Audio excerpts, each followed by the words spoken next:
Max and Katja had been sitting in the real estate office for almost 2 hours. Both of them stared at the listings in silence, their faces slowly growing longer with every new price they saw. "Wait, how much?" Max finally asked. The realtor nodded calmly. "Yes, that is the price." Katja leaned closer to the screen.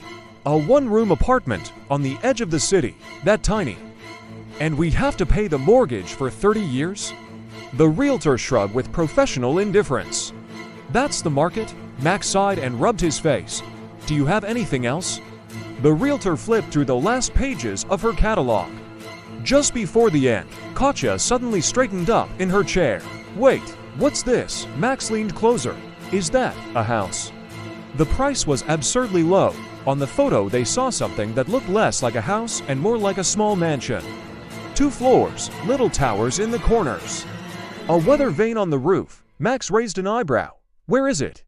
"About 30 minutes from here," the realtor replied. Katja squinted at the price again. "There must be a catch," Max nodded. "Foundation problems, flooding, legal issues?"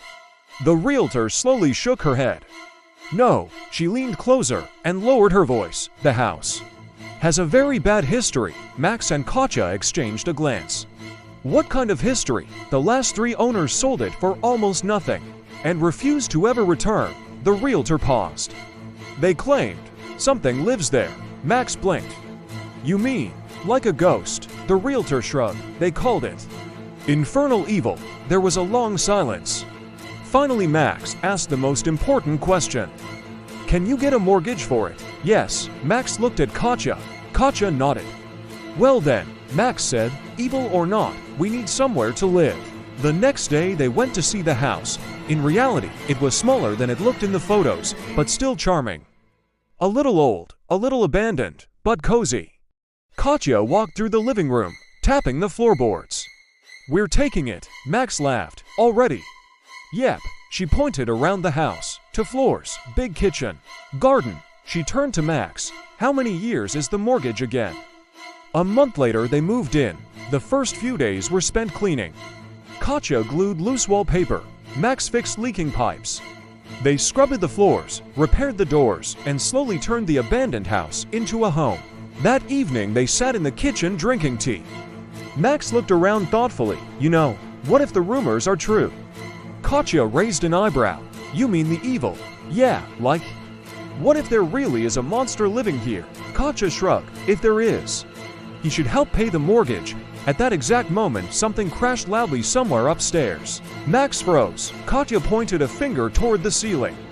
"Exactly. Living here rent-free." The floorboards above them creaked angrily. "And another thing," Katja shouted. "Someone better start paying the utilities."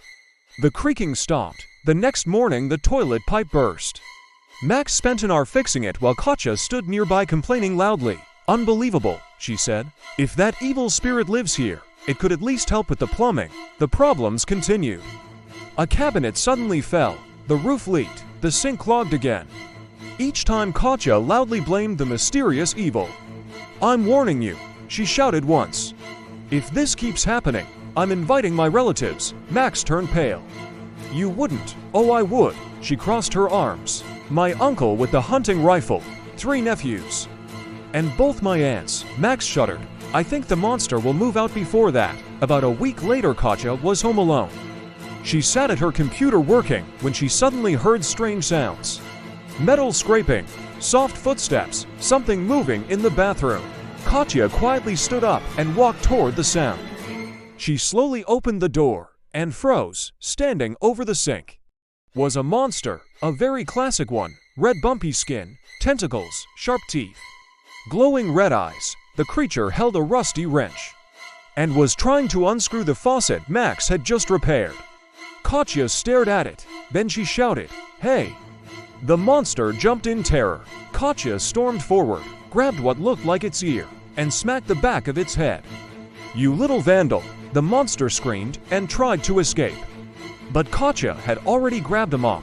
For the next 5 minutes, the creature ran around the house while Katja chased it from room to room. Every time it tried to hide somewhere, she smacked its tentacles with the mop. "We fix things and you break them," the monster shrieked. "Stop, stop."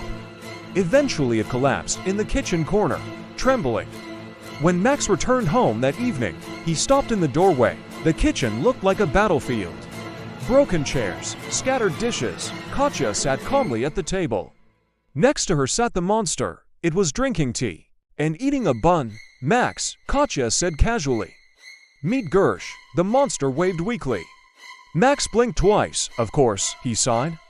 I leave you alone for 1 day, and you make new friends. Katya nodded. This is the evil that lives in the house. Max looked at the creature. Well, if he lives here, he should pay part of the mortgage. The monster screamed in outrage. Katya shrugged. Life is tough, Max added calmly. Also utilities. The monster groaned miserably. Eventually they reached an agreement. The monster got a small room upstairs, an old laptop, and a coffee mug. In return, it stopped sabotaging the house. To earn money, it started working remotely as a programmer. At night it trolled people on the internet. Every month it paid its share of the bills. And the house finally became peaceful. Well, mostly peaceful. Because once a month, during the full moon, the monster climbed onto the roof and howled loudly at the sky. Katya believed he was promising revenge, not against them, but against something far more terrifying. The bank, the utility companies, and the post office.